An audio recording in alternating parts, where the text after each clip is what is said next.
So ito guys ang aming sasakyan sa Pinas. So isa po itong Toyota Hilux Conquest.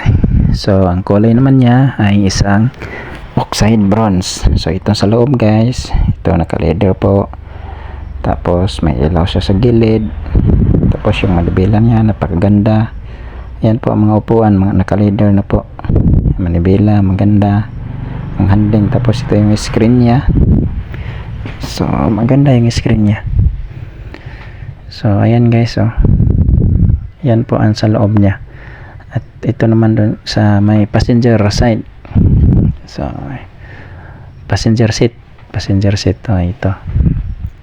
So may ilaw din sa gilid, parang stripe. So ayan po. So leather din yan lahat guys, naka-leather din po. Yan lahat naka-leather. Yan, meron din dito yung 4 na pinto, merong ilaw yan. Lahat may mga ilaw yung 4. So yan loob guys. Yan sa may driver side, yan ang screen nyo. So ayan na guys.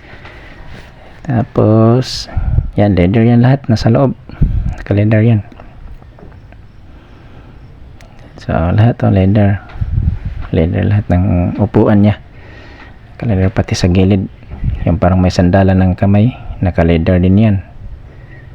So ayan siya guys. Sa harap, tayo natin yung ilaw. So ito siya guys, Hilux Conquest oxide bronze ang kulay niya. Yan siya. So makintab guys. Yan ang letra niya, Conquest. Ito sa likod, ako na lang naglagay ng design dyan, yung Ponex at saka Rocco Sport, isang decals lang po yan. So ayan siya. Yan guys ang ating sasakyan na kinuha financing. So financing yan guys, kasi wala tayong pang cash, kaya financing lang. Yan siya. Pagdasal natin sa Panginoon na matapos natin mahulugan, na makabayad tayo buwan-buwan. So ayan siya guys. So nakatinted yung salamin niya. Yan yung gulong. Tapos decals Conquest.